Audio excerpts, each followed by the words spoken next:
መለኮታዊ ጉብኝት ይሆንልናል። ለድምጽ አሜን ይባላል። ፓስተር ሚ እንደሚያወራ እንዳታስቡ። የእግዚአብሔር ድምጽ ነው። በልቤ የሞላው ድምጽ ነው። እግዚአብሔር ሐሳቡን ሊገልጥ ሲፈልግ ራሱ ይመጣና እንደዚህ ላሉ የእግዚአብሔር ሰዎች በመጽሐፍ ቅዱስ ላይ የእግዚአብሔር ቃል ወደኔ እንዲህ ሲል መጣ ይላል። ያ ነገር ድሮ ብቻ አልቀረም፣ አሁንም አለ። ባይዘው በመንፈስ ቅዱስ አማካኝነት የእግዚአብሔር ቃል ወደኛ ይመጣል። ያነበብነውን ከዚህ በፊት ያጠናነውን ቃል መንፈስ ቅዱስ ወደኛ ልብ ያመጣልና ስለዚህ አሁንም እግዚአብሔር በቃሉ ድምጹን ያመጣል። እንዲያውም ልትጠይቀው የማይገባ ምክንያቱም የእግዚአብሔር ቃል ተፈትኖ ስላለፈ አሜን ብለ ልትቀበል የሚገባው የእግዚአብሔር ድምጽ የእግዚአብሔር ቃል ኃይለኛ ድምጹ ማስተላለፊያ መንገድ ነው። በመቀጠል ደግሞ እግዚአብሔር ለሀገር፣ ለቤተሰብ፣ ለግለሰብ፣ ለቤተክርስቲያን አገልጋዮችን ባሪያዎችን ይጠቀምና ይሄንን ቃል ይሄንን ድምጼን ሂድና ንገራቸው ይላል። ስለዚህ እግዚአብሔር የነገረኝ በጓዳ ይሄ ድምጽ ነው። እጎበኛቸዋለሁ ይላል። አጠገባችሁ ያለውን ሰው መለኮታዊ ጉብኝት ይሆንልሃል በሉትና የሰው ጉብኝት አይደለም፣ መለኮታዊ ጉብኝት እግዚአብሔር ያደርግልናል።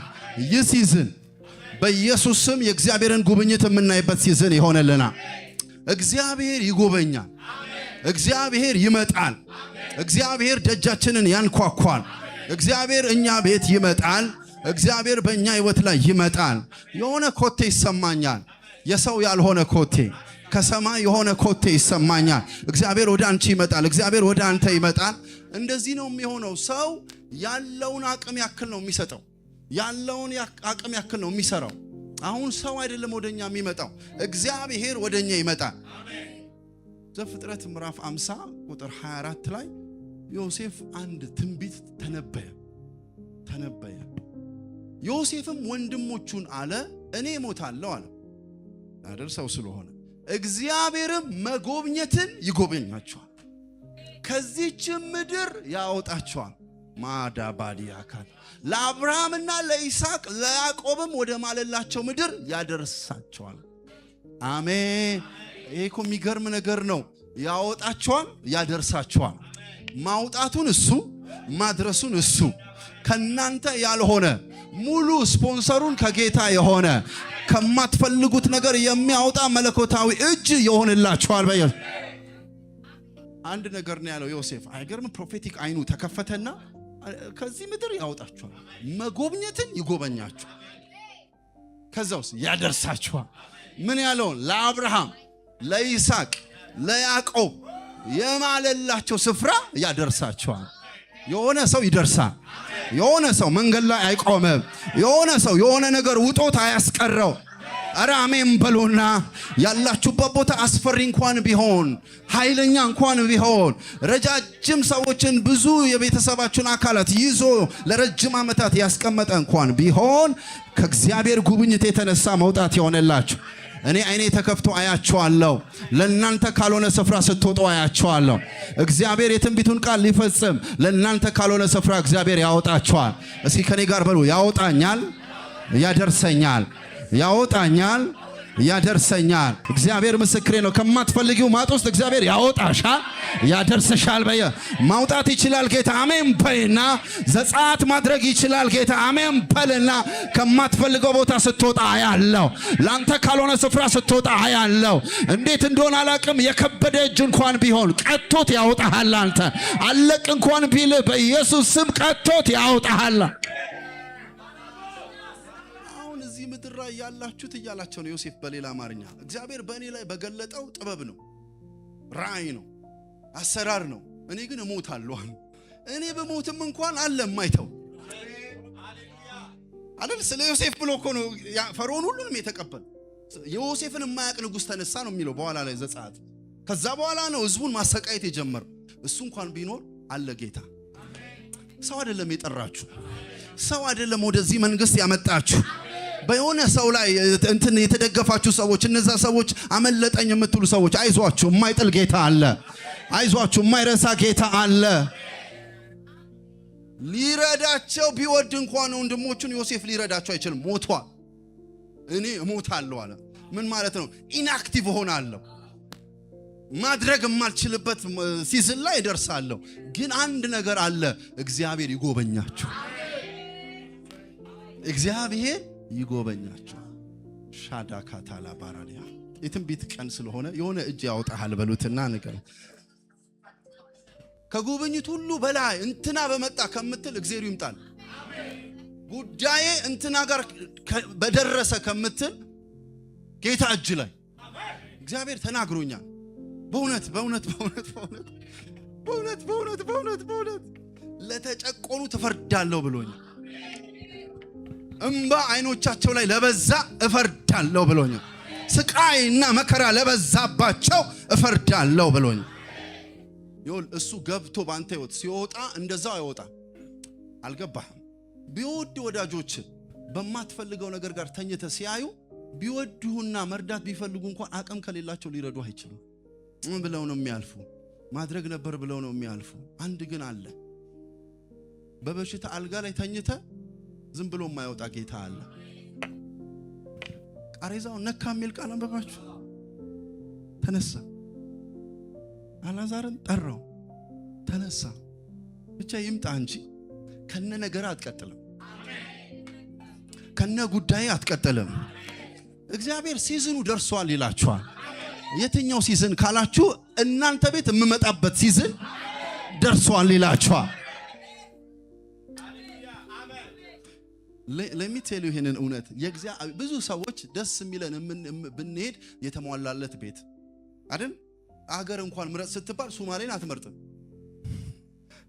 አይደል? ሶማሌ በኢየሱስ ስም ትላለህ። ለምን? ሰው ባይ ኔቸር ድሎት አይደል? ምችት ያለ ቦታ። የእግዚአብሔር ግን ምርጫ ይለያል። የተጨቆነው፣ የተጠቃው፣ የሆነ ፍርድ የጎደለበት፣ የሆነ የታመመበት ያለበት ቤት፣ የሆነ ተስፋ የዘገየበት ቤት እግዚአብሔር መምጣት ይፈልጋል። በኢየሱስ ስም እንደዚህ አይነት ሰዎች እዚህ እንዳላችሁ ይሰማኛል። በኢየሱስ ስም እግዚአብሔር ነገርን ሊያስተካክል፣ ነገርን መልክ ሊሰጠው፣ ነገርን ቅርጽ ሊያስይዘው እግዚአብሔር ወደ አንድ ሰው ቤት ይመጣል። እኔማ የመጣሁት አለ ኢየሱስ፣ እኔ ለጉብኝት የመጣሁት ጻድቃን ሰፈር አይደለም፣ ኃጢአተኞች መንደር ነው የመጣሁት፣ ለነሱ ነው። እግዚአብሔር ይሄ ነው ባህሪው። ሲጎበኝ ዘመም ያለ ቤትን ቀና ሊያደርግ ይመጣል። በጭንቀት በተጨነቁ ጊዜ ወደ እግዚአብሔር ጮህ፣ እግዚአብሔርም ጮቴን ሰማው እንደሚል እግዚአብሔር የተጨነቁ ግራ የገባቸው ሰው ቤት መገኘት ይወድ። የሱ ኔቸር ይሄ ኔቸር ነው ባይዘው።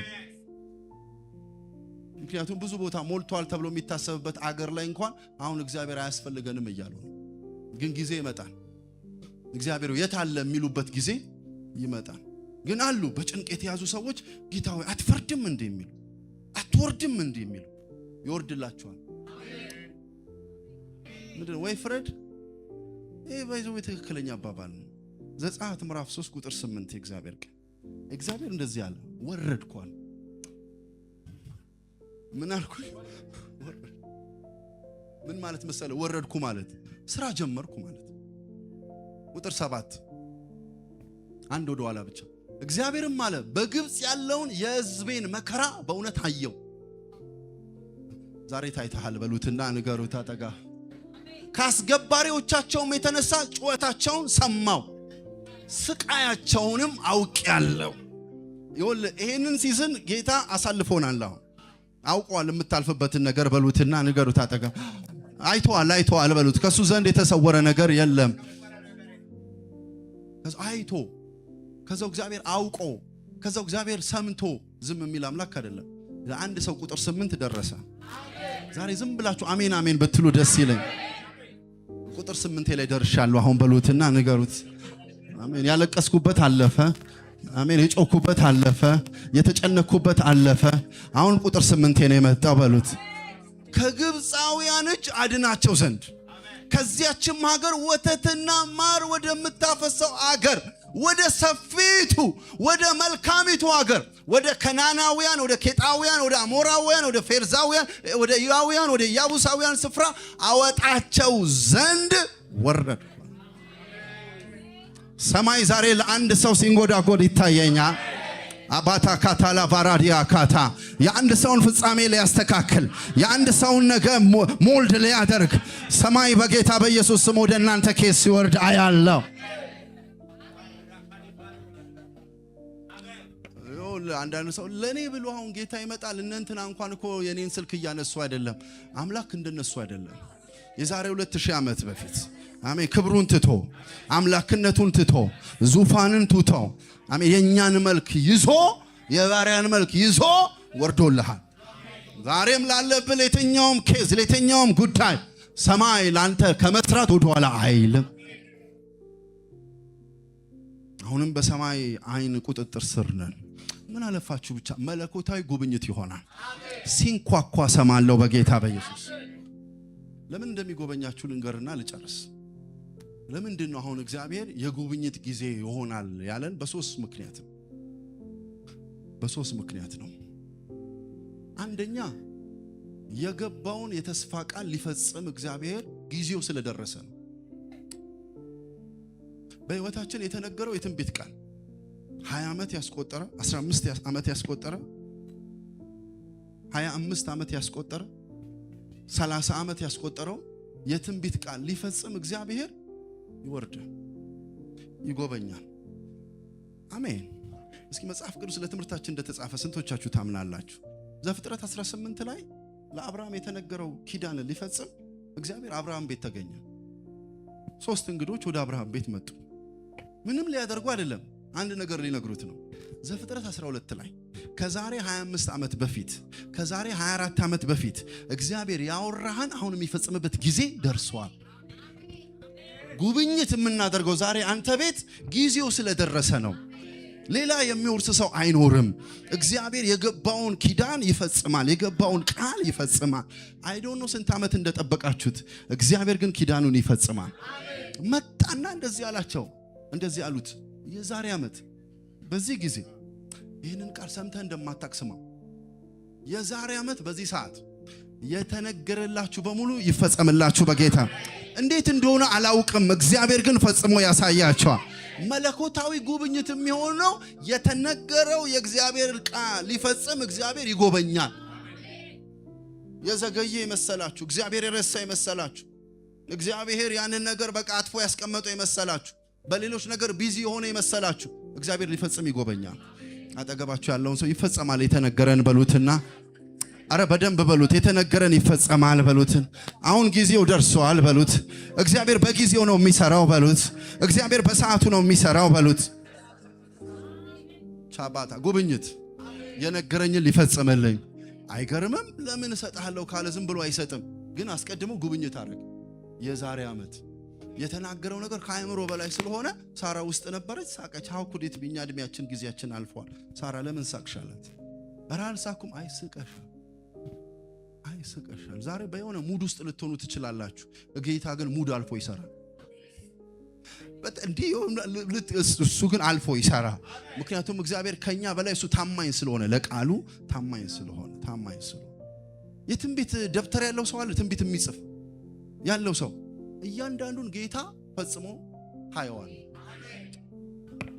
አንድ ነገር ነው የምታደርገው፣ ክሊክ ክሊክ ክሊክ ክሊክ ክሊክ። ብዙ ሰው የሚያስበው ጌታ በቃ እኔ ባልኩት ሰዓት ክሊክ ሲያደርግ ጌታ ይመጣል ነው። በፍጹም ባንተ ሰዓት አይመጣም። እሱ በፈለገው ሰዓት ነው የሚመጣው። እና ባሪያዎቹን ይነግራቸዋል፣ ልመጣ ነው። በመንፈስ ክሊክ ያደርግልሃል። ሊመጣ ነው። እሺ መንገድ እንዳትቀይር፣ ሊመጣ ነው። አይዞ ሌላ ቤት እንዳታንኳኳ፣ ሊመጣ ነው ጌታ። ወደ ምንም እንዳትሄድ፣ ሊመጣ ነው ጌታ። ግድ የለም አምልኮን ቀጥል ይልሃል። ሊመጣ ነው፣ ግድ የለህም እሱን ተስፋ ማድረግ ቀጥል ይልሃል። ሌላ ሾርትከት እንዳትጠቀም፣ ጌታ ሊመጣ። ልባርካችሁ፣ ሲመጣ አያጣችሁም በጌታ በኢየሱስ።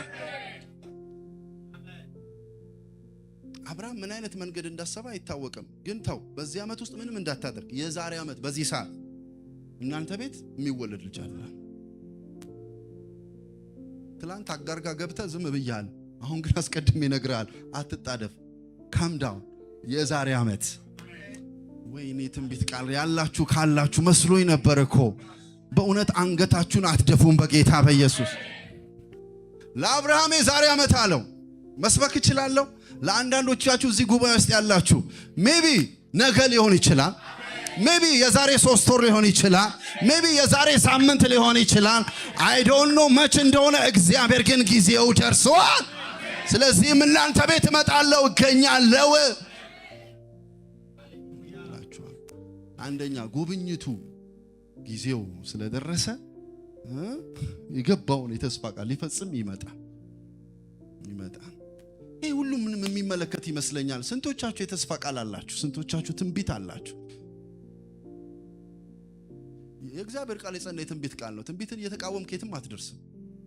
ፕሮፌሲ ይውል ለሚቴል ይሄንን እውነት አሁን ምን ወር ላይ ነው ያለነው? ነሐሴ ይመጣል አይደል? ከስንት ቀን በኋላ ከአራት ቀን በኋላ ነሐሴ ነው። አሁን ያለው ምንድነው? you are 100% sure 4 ቀን በኋላ ነሐሴ የሚባል ወር ትገባለህ። ከዛው የትኛው ወር ነው ስትባል አይ አሁን ሐምሌ አይደለም ትላለህ። ነሐሴ አንተ ነው የገባው። ኦሬዲ ግን ነሐሴ መጀመሪያ አለ። መስከረም የለም አለ መስከረም። አሁን ግን ምን ውስጥ ነህ? ለእግዚአብሔር ግን ነሐሴም አለ አሁን መስከረምም አለ አሁን። አይንን ሲያበራለ ሐምሌ ላይ ሆነ ነሐሴን ታያለህ። ሐምሌ ላይ ሆነ መስከረም ታያለህ። ጀስት እያለፈ ወራት አዳዲስ ወራትን ትገባበታል። ለአንተ ነው አዲስ ሆኖ የምትገባበት። ለእግዚአብሔር ግን ኦሬዲ ሁሉ ነገር አይንን ሲከፍትልህ ሐምሌ ላይ ሆነ ነሐሴ ጉብኝት ነው ትላለህ። አሜን። that's prophecy ኖርማል ነው። መንፈሳዊ ያለው ኖርማል ነው። ጧት ስላደረከው ነገር መናገር በመንፈስ ያንቀጠቅጣል። ጧት ነበር በቃ ኖርማል ነው። ከነበርክ በዛ ሰዓት የነበረውን እውነት ትናገራል። ምናምንም ትንቢትም ለመንፈሳዊ ሰው ኖርማል አክሰፕት ልናደርገው ያስፈልጋል። ያላየነውን ነገር የምናይበት መንፈሳዊ ስጦታ ስለሆነ ማለት ጌታ የተባረከ። ነሐሴ ስትጎበኙ አያለው። መስከረም ስትጎበኙ አያ ነሐሴ ወር የመለኮታዊ ጉብኝት ወር ይሆነልና ጊዜው ስለደረሰ እግዚአብሔር የሚጎበኛል። 12ኛ ወር ትጎበኛለህ። የዓመቱ መጨረሻ ወር ትጎበኛለህ። እግዚአብሔር መልካም ነው። ሁለተኛ መለኮታዊ ጉብኝት የምህረቱ ውጤት ነው። የምህረቱ ውጤት ነው። አስታውሳችሁ ዮሐንስ 4 ላይ የምትገኘው ያቺን ሴት አይገባትም። ኢየሱስ ግን ሲናገር መጽሐፍ ቅዱስ ግን ሲናገር ኢየሱስ በሰማርያ ያልፍ ዘንድ ይጎበኝ ዘንድ ግድ ሆነበት። አሪፍ ሆና ነው፣ ምርጥ ሆና ነው። ከተማው ውስጥ ለነሱ ተመራጭ ሆኖ ነው።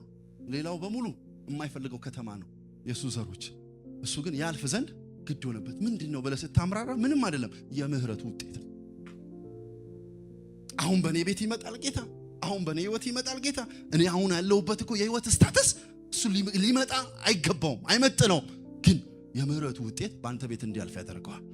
እቺ ሴት ማይኳን ጠጋ አድርገህ ብትጠይቃት ምንም ከኔ ሆነ ዘንድ የለም። ኢየሱስም ተናግሯል። 5 ባሎች ነበሩ፣ አሁንም ያለው ያንቺ ባል አይደል። የህይወት ስታይል የህይወት ስታንዳርድሽ ያልተገባ ነው። ነገር ግን እኔ ካንቺ ጋር አወራለሁ፣ አንቺን ጎበኝሻለሁ። ጎበኛት። የሚገርማችሁ እሷን ብቻ መሰላችሁ? ከተማን አዳነ። እሷ አይደለም ያዳነችው፣ መለኮታዊ ጉብኝት ነው ከተማውን ያዳነው። እሷ ቬስል ነው የሆነችው ማለት። ኢየሱስ ግን እዛ ከተማ ከመግባቱ የተነሳ እሷን ነካት፣ ከተማ አዳነ።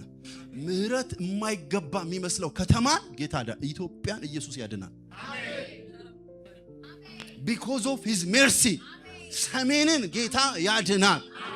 ለዚህ ነው አንድ እግዚአብሔር ሰው ሲናገር ጌታ ማንንም መቅጣት ብትፈልግ በእኔ በኩል አትቅጣል፣ ምክንያቱም አንተ ማሪ አምላክ ነው። መች እንደምታነሳ አናውቅም ለኛ። አንተ ማሪ አምላክ ስለሆነ በማይመጥኑ ሰዎች ስትሰራ ያህለዋል። ከሚቀጣ ይልቅ ሲምር ደስ የሚለው አምላክ ነው ያለን። የምህረት ጊዜ ሆኖልናልና መለኮታዊ ጉብኝት ይሆንልናል። አይ ዶንት ኖ የኢየሩሳሌም ከተማ ያለችበትን ስታተስ አይታ መሰለኝ የመጎብኛሽን ወራት አላወቅሽምና አላት ኢየሱስ። አለቀሰላት ለዛ ከተማ መሲሁ መጥቶባት። ባዱ ፋዲያ ካታላ ባራዲያ። ጌታ ሲመጣ መንቃት ይሁንላችሁ። አሁን ራሱ ጌታ እንደመጣ አምናለሁ የሚል ካለ አሜን ይበል። you know what acceptance ንጉስ ሲመጣ አነጠፉለት ይላል፣ ግን ከተማው ደንዝዟ ድንዝዝ ብሏል። ንጉስ ገብቶበት ሲመጣ አቀባበልን ሰማይ ያየዋል። ሻባዲያ ካታ። ጌታን የምትቀበሉበት ጸጋ ይብዛላችሁ። አሳወሳችሁ ዘኪዮስ ሲገባ ማሾባዲያ ካታ ኖ እኔ ቤት I will be ባንተ ቤት ሆናለሁ። የተቀበለው አቀባበል ፍጹም ለዛ ቤት መዳን የሚያመጣ ነው። ታቦሳዲያ ካታ። ያቺ ሴት አስታወሳችሁ? የተቀበለችበት መንፈስ ቤስቷን አመጣችና ስብር አደረገች። እናንተ ግን ለእግሬ ውሃ መስጠት ከብዷቸዋል፣ እሷ ግን ውድ በሆነውና በፀጉሯ እግሬን አበሰች ይላል። የሚቀበል ሰው ያስታውቃል። ጌታ ይመጣል ወደ ቤታችሁ። ቁንጥንጥ የምትሉበት ጸጋ ይብዛላችሁ በኢየሱስ። እግዚአብሔርን በመተማመን የሚጠባበቁት ሁሉ ኃይላቸውን ያድሳሉ እንደ ንስር በክንፍ። ቻባዲያ ካታላ ባራዲያ ካታላ የሆነ ነገር ያቁነጥንጣችሁ። በር ሲንኳኳ እንኳን እንትና ነው ሳይሆን ጌታ ነው የምትሉበት። ስልክ ሲደውል እንኳን ጌታ ይሆን። የኔ ችሎታ አይደለም፣ የእግዚአብሔር ምህረቱን እንዳገነነላት ይላል። አረ ምህረቱን እንዳገነነላት ቻባታ ዳላ ባራዲያ ላ ባራዲያ። በመጽሐፍ ቅዱስ ላይ እግዚአብሔር አሰበ የሚለውን ቃል ጎበኘ ከሚለው እኩል ማድረግ ትችላላችሁ። ምክንያቱም አሰበ ማለት መጣ ማለት ነው። አሳወሳችሁ መጽሐፍ ሳራን አሰበ ሲል ከዛው ምን አደረገ? ጎበኘ። ሚራክል ነው ያደረገው። የኮቴ ድምጽ ይሰማል የሚል መዝሙር አለ አይደል? ያገኘው የምን ድምጽ ይሰማል? የኮቴ ድምጽ። ጌታ ጸጋ ያብዛልን። ዋው! ሶስተኛ የመጨረሻ ይሄንን ተናገር ይጨርሳል። የሆነ ኳ እመጣለሁ ብሎ የማይቀረው አባራ ባራዲያ ካታላ አደርጋለሁ ብሎ ቀይሩን የማይቀይረው ኳ አረ የሚቆነጠነው ሰው ካለ በመንፈሱ ቻባታራ ባላ ባራዲያ ማንያኖ ሰከተ ደለብራዲያ ካታላ። ባይ ዘ ዌይ የሪቫይቫል ቁልፍ የእግዚአብሔር ጉብኝት ነው። ሪቫይቫል ማለት ራሱ እግዚአብሔር ወደ አንድ ሰው ህይወትና ወደ አንድ ሰው ከተማ ሲመጣ ማለት ነው። that revival እና ጉብኝትን ከሆነ ቁሳቁስ ጋር ብቻ እንዳታዩት። there will be spiritual revival። ራሱ መንፈስ ሪቫይቭ ማድረግ ይጀምራል። ሰዎች መቀየር ይጀምራሉ። ሰዎች መለወጥ ይጀምራሉ። ሶስተኛና የመጨረሻ ለምንድን ነው ጌታ የሚጎበኘን ካላችሁኝ፣ የአጀንዳው የፕሮግራሙ ሰው ስለሆንክ ይጎበኛል። አይደለም ያንተን ፕሮግራም ሊፈጽም አይደለም፣ ፕሮግራሙን ባንተ ውስጥ ሊፈጽም ይመጣል ጌታ። የሰማሁትን ልንገራችሁ፣ ህይወት ከመብላትና ከመጠጣት ያልፋል። አጀንዳውን አስፈጽመን እናልፋለን። የሆነ ሰማያዊ አጀንዳ ያለባቸው ሰዎች አሉ እዚህ ጉባኤ፣ እግዚአብሔር የሚፈልጋቸው ለሲዝኑ የሚፈልጋቸው ሰዎች ዛሬ ይሄንን እውነት ይሄንን የእግዚአብሔርን ሐሳብና አጀንዳ በላያችሁ ላይ በኢየሱስ ስም እጠራለሁ። በልታችሁና ጠጥታችሁ ብቻ አታልፉም በኢየሱስ። ሰማይ በምድር ላይ የሚፈልገውን ነገር ፈጽማችሁ ታልፋላችሁ። ስንቶቻችሁ ታምናላችሁ? ህይወት ከመንዳት ያልፋል፣ ህይወት ከመብላት ያልፋል፣ ህይወት ከመልበስ ያልፋል፣ ህይወት የሆነ ስራ ሰርቶ ከመኖር ያልፋል፣ ህይወት የሆነ ምድራዊ ነገር ብቻ አድርጎ ከመኖር ያልፋል። ያ ማንንም ያደርጋል። የሰማይ አጀንዳ ግን በእናንተ ይፈጸም። የሰማይ ፕሮግራም ግን በእናንተ ይፈጸም። የእግዚአብሔር የሲዝኑን አጀንዳ ባንተ ያስፈጽመዋል። በሉትና ንገሩት አጠገባ ኳ እዚህ ቤት መግባት እፈልጋለሁ። ኳ አንተን ላውራ እፈልጋለሁ። ዋ አጀንዳ አለኝ፣ ፕሮግራም አለኝ። ለምን በዚህ ዘመን የምፈጽመው ሐሳብ አለኝ። ለሰው ልጆች ያሰብኩት አለኝ፣ ለከተማው ያሰብኩት አለኝ፣ ለአገሩ ያሰብኩት አለኝ። ባንተ ፈጽመዋለሁ። ባንተስ አንተ እሺ በለኝ ብቻ እንጂ እኔ ታላላቅ ነገር ባንተ ህይወት ሰራ።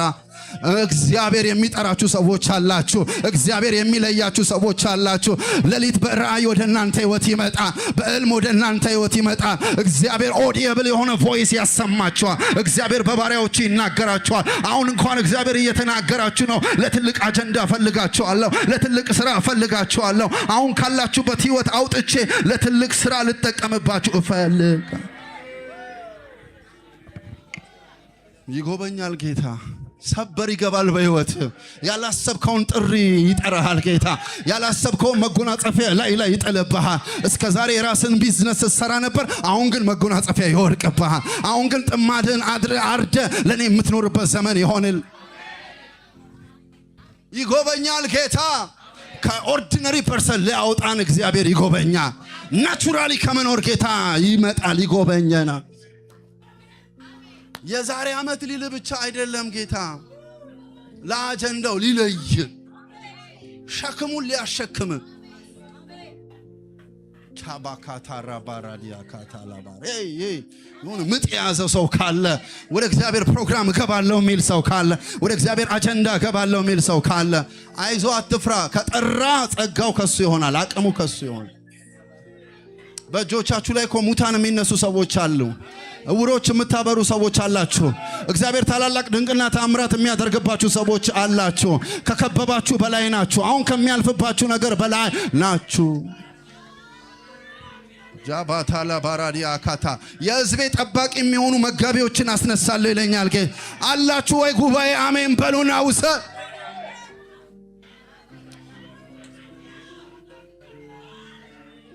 It's not about being a full-timer minister ስለመሆን አይደለም የማወራው። No, Paul was not a full-timer minister. He was a part-time. ግን ወደ እግዚአብሔር ፕሮግራም መጣ። የሱ ፕሮግራም ምን ነበር? እያሳደደ መግደል። ሐዋርያት ሥራ ምዕራፍ 9 ግን ደረሰ። መለኮታዊ ጉብኝት ሆነ። በመንገዱ ላይ ኢየሱስ ተገለጠለት። ባዶ ባህዲያ ካታላባ እየርንበት ካለ መንገድ የሚመልስ መለኮታዊ ጉብኝት ያገኘናል። ለአንድ ሰው ዛሬ ደማስቆ ይሆንለት በፓሽን በዚል ደብዳቤ ያጽፎ ምን ሊገ መሃል ላይ ግን መሲሁ ያላሰበው ድንገተኛ ጉብኝት ሆነለት። እግዚአብሔር በሌሊታችሁ ላይ እንደዚህ ይምጣባችሁ። ዲና የማታደርጉት ልትክዱት የማትችሉት ካላችሁበት ነገር የሚቀይር አቅጣጫን የሚያስተካክል ወደ እግዚአብሔር ፕሮግራም የሚያስገባ ድንገተኛ ጉብኝት ነሐሴ ላይ ያገኛችሁ በጌታ በኢየሱስ። የእግዚአብሔርን ይሻለኛል የሚል ካለ አሜን። ይህንን ሐሳብ ሳገለግል እንዴት ደስ እንደሚለኝ እግዚአብሔርን ለእግዚአብሔር ፕሮግራም መጥራት እንዴት ደስ ይላል። ዳቮ ሳማኒያ ካታላ ባራዲያ ድኳንን እየሰፋ የኔን ስም ትሰብካለህ። አሜን። እየነገርክ እያስተማርክ ብዙ ሰዎች በእጆች ይድናሉ። አጥፊ አይደለም አንተ አልሚ ትሆናለህ። ቀን ሙሉ ባወራው ደስ የሚለኝ ሐሳብ ነው። ወደ ፕሮግራሙ መግባት ይሁንልህ በሉትና ንገሩት አጠገብ። ወደ እግዚአብሔር አጀንዳ መግባት ይሁንልህ በል። you remember ሙሴ ኖርማል እረኛ ሆኖ የአማቱን በግ እየጠበቀ እስኪ ከኔ ጋር የአማቱን በግ አሜን። የአማቱን በግ ሙሴ ጃይንት ማን በመድር ላይ እንደ ሙሴ ያለ ትሁት የለም የተባለለት ሰው ድንቅ ታምራት ያየ once upon a time ግን he was a shepherd በግ ጠባቂ ነበር። የራሱ ያልሆነ ንብረትን የሚጠብቅ እግዚአብሔር ግን መጣ። 80ኛ ዓመቱ ላይ እግዚአብሔር መጣ። የከፈልከውን ዋጋ አረሳም አለ። እንደ ጳውሎስ ያሉትን አሳዳጁንም መለኮት ይጎበኛቸዋል። እንደ ሙሴ ያሉትን ዋጋ የከፈሉ ሰዎችንም አይተውም ጌታ። በመንገዱ ላይ እግዚአብሔር መጣበት። እንደ ትላንትናው መስሎት በግ አውጥቶ ሲጠብቅ በቁጥቋጦ ውስጥ ግን እግዚአብሔር ተናገረ። ቻባታላ ባራዲያ ካታላ ባራዲያ የሕዝቤን ጩኸት ሰምቻለሁ አለ። ይሁን እግዚአብሔር ኦሬዲ ቅድም ባየነው ክፍል ላይ ፕሮግራሙ ምንድነው? ሕዝቡን ማዳን ነው። ሰው ሲፈልግ አየው። አንተን ነው የምፈልገው አለ። የዘመኑን አጀንዳ ሊያስፈጽም ሲፈልግ እግዚአብሔር አንተ ቤት ይምጣ። የዘመኑ የእግዚአብሔር አጀንዳ የነበረው ሕዝቡን ከፈርዖን ጭቆና ማውጣት። ጩኸቱ ደርሷል ወደሱ ገባበት። መለኮታዊ ጉብኝት ይሁንላችሁ በጌታ። በቃ በዚህ ሐሳብ ነው የምጨርሰው። አንዳንዶቻችን ላይታወቀን ይችላል። ከዛሬ ጀምሮ ግን ወደ መጥፎ ፕሮግራም ሳይሆን ወደ እግዚአብሔር ፕሮግራም። አልሰማኸኝም? የሆነ ጸጋ ያስተካክልሃል፣ የሆነ ኃይል ይደግፍሃል፣ የሆነ መንፈስ ይመራሃል፣ የሆነ መንገድ ቀኙን ያሳይሃል በኢየሱስ። ኧረ አሜን በሉና ውሰድ። እናንተን በሆነ እንደዚህ አልነበረም የምሰማው። አሜን በሉና ውሰድ። እዩ ወታደር የነበረ ተራ ሰው በማያስብ ሁኔታ አንተ ንጉሥ ትሆናለህ። አንተ ፕሮግራም ወታደር መሆን አይደለም። አንተ ሌላ ስራ አለ ነው ትፈጠፍጣታለህ። ያችን ሴት አይቲ አጀንዳ ነው ያለብህ። ጌዲዮን ጋር መጣና ፈሪ ምናምን ነው አንተ ጽኑ አያልስ ባንተ እልፎችን እመታለዋል። መለኮት ሲጎበኝ ፈርቶ የተቀመጠውን ሰውዬ እኔ ፕሮግራም የለኝም ያ ነው ወደ እኔ ፕሮግራም አስገባህ። ወደ እኔ ፕሮግራም አስገባህ። ቢዝነሳችሁን ወደ እግዚአብሔር ፕሮግራም አስገባሁት። የየቀኑ ህይወታችሁን ወደ እግዚአብሔር ፕሮግራም እስኪ ከኔ ጋር በእምነት ገባ ወደ እግዚአብሔር ፕሮግራም በለው። አልሰማውም። ወደማ ወደ እግዚአብሔር ፕሮግራም ያም የሆነው በመለኮታዊ ጉብኝት ይመጣና አንድ ንክት ዋን ተች ፍሮም ካል ይለይሃል። ከማይፈለግ ነገር በሙሉ ይለያል። ቻባታላ ባራዲያ The best is yet to come. The best is yet to come. ከዓመት ውስጥ ከሰበኩት ስብከት የዛሬው ምርጥ መልእክት አድርጋችሁ ሰዱት። ወደ ፕሮግራሙ እግዚአብሔር ይጥራችሁ በኢየሱስ። እንዴት ምስኪንነት ነው በዚህ ምድር ላይ ስንኖር በራስ ፕሮግራም ብቻ መጠመድ። ነገ በዙፋኑ ፊት እንቆማለን። what are you doing? I was doing what about my mission? አድኛለሁ፣ ታድጌያለሁ። ታንኳኳ ነበር እኮ በፓስተሩ አታስታውስም? ሐምሌ 26 ላይ ልጠራ ፈልጋለሁ። የሰው ህይወት በገንዘቡ ብዛት አይለካም፣ በጥሪው ነው። ጥሪውን በመታዘዝ ነው። አንተ በጎ ታማኝ ባሪያ ወደ ጌታ ደስታ ገባ። ምንም ብትሰራ እዚህ ምድር ላይ ተሸክመው አትሄድም። እሺ አራክፈው ነው። ፕሮግራሙን ግን ስትሰራ ሰማይ ላንተ ያለው ጭብጨባ፣ ላንተ ያለው ፊሽካ፣ ቤት ላዘጋጅላችሁ ይሄዳለሁ አለ ኢየሱስ። ቻቦራ ቫዲያ ካታላ የሆነማ መንግስቱ ላይ የሆነ መንቀሳቀስ አለብህ። የሆነ ፕሮግራም መፈጸም መቻል አለብህ። ዛሬ በመንፈስ ዓለም የእናንተን ፕሮግራም ቀደድኩት። ኦኬ የእግዚአብሔር ፕሮግራም ይጻፍባችሁ በጌታ በኢየሱስ። ሶስተኛና የመጨረሻ አንደኛ ምን አልኳችሁ? የተስፋውን ቃል ይጎበኛል። ሁለተኛ ሶስተኛ ከዛው ማንን አሳየዋችሁ? ሙሴን አሳየዋችሁ። ሌላስ? ጳውሎስ፣ አሜን፣ ጌዲዮን፣ እዩ። አምስተኛ የምትገርመኝ ሴት ማርያም፣ እታገባ የታጨችን ሴት ፕሮግራሜን አከናውንብሻለሁ። she was a teenager ፕሮግራሜን ባንቺ ላይ አኮምፕሊሽ አድርጋ መጣና ጉብ ነው ያለባት። ድንገት መልአክ ኦሬዲ ቬሎ እያዘጋጀች የነበረች ለሰርግ ራሷን እያዘጋጀች የነበረች ታይ አንቺን ፕሮግራም ድግስሽን አስቀምጪ እኔ የዘላለም ድግስ ደግስብሻለሁ አለ። እንደዚህ የምትባሉ ሰዎች አላችሁ። are you ready? የኔ ድግስ ይቅርና የማን ይሁን? ሰላም የተወደዳችሁ የዛሬ መልእክታችንን የሰማችሁ በተለያየ የዓለም ስፍራ ያላችሁ ይህንን መልእክት እንደተባረካችሁበት አምናለሁ። በዚህ መልእክት ከተባረካችሁ ደግሞ አንድ ግብዣ ልጋብዛችሁ ፈልጋለሁ። ይህ ግብዣ ደግሞ የዘላለም ሕይወት ግብዣ ይባላል። ይህንን መልእክት የምትሰሙ ጌታ ኢየሱስ ክርስቶስን እንደ ግል አዳኝ አድርጋችሁ ያልተቀበላችሁ ሰዎች መጽሐፍ ቅዱስ ሲናገር ሮሜ ምዕራፍ 10 ቁጥር 9 እና 10 ኢየሱስ ጌታ እንደሆነ በአፍ ብትመሰክር እግዚአብሔርም ከሙታን እንዳስነሳው በልብ ብታምን ትድናለህ፣ ትጸድቃለህ ይላል። ስለዚህ ወገኖቼ መዳን መጽደቅ ጌታ ኢየሱስ ክርስቶስን እንደ ግል አዳኝ አድርጎ በመቀበል ውስጥ ነውና ወደዚህ ሕይወት ልጠራችሁ ፈልጋለሁ። ኢየሱስ ክርስቶስ በመስቀል ላይ የኛ ምትክ ሆኖ የኃጢአትን ቅጣት የኃጢአትን ዕዳ በመሸከም ስለኛ ሞቶልና ስለኛ ደግሞ ተነስቷል። በጣም ቀላል ነው። በሥራ አይጸደቅም፣ በመስጠት አይጸደቅም። በተለያዩ ነገሮች ለመጽደቅ ማሰብ የለብንም። ስለ ጽድቃችን የኃጢአታችንን ዕዳ በመስቀል ላይ በመክፈል ኢየሱስ ክርስቶስ ሙሉ ዋጋ ከፍሎልናል። በጣም ቀላል ነው። ኢየሱስን ጌትነት አምኖ መቀበል፣ እሱ እንደሞተልን አምኖ መቀበል፣ በአፍ በመመስከር በልብ በማመን መዳን በሌላ የለም ይላል ሐዋርያት ሥራ ምዕራፍ 4 ቁጥር 12 ላይ። እንድንበት ዘንድ ከሰማይ የተሰጠን ስም አንድ ስም ነው፣ ያ ኢየሱስ ይባላል። ኢየሱስ እንደዚህ ያለ ዮሐንስ 14:6 ላይ በመጨረሻ እኔ እውነት ነኝ፣ እኔ ሕይወት ነኝ፣ እኔ መንገድ ነኝ፣ በእኔ በቀር ካልሆነ ማንም ወደ አብ መምጣት አይችልም። ዛሬ ወደዚህ ወደ ትልቅ ግብዣ ጠራችኋለሁ። ኢየሱስ ሞቶልናል፣ ኢየሱስ ተነስቶልናል፣ ኢየሱስ ይወደናል። እሱን በማመን የግል አዳኝ አድርጎ በመቀበል ከዘላለም ሞት ማምለጫውን መድኃኒት መውሰድ እንችላለን። የዚህ ዓለም ሕይወታችን በአጭር ይጠናቀቃል። የዘላለምን ሕይወት ማግኘት የምንፈልግ ሰዎች እዚህ ላይ ያለውን ክፍል በመጸለይ በመናገር መዳን ይሆንላችኋል። እነዚህን ስልኮች በመጠቀም ደግሞ ለጸሎት ይህንንም ጸሎት አብረን እንጸልይ መደወል ትችላላችሁ። የእግዚአብሔር ጸጋ ከሁላችሁ ጋር ይሁን። የዛሬ ሰላማችሁ የተለየ ይሆናል። የዛሬ እንቅልፋችሁ የተለየ ይሆናል። ዘላለማችሁ የተባረከ ይሁን። ተባረኩልን በኢየሱስ ስም አሜን።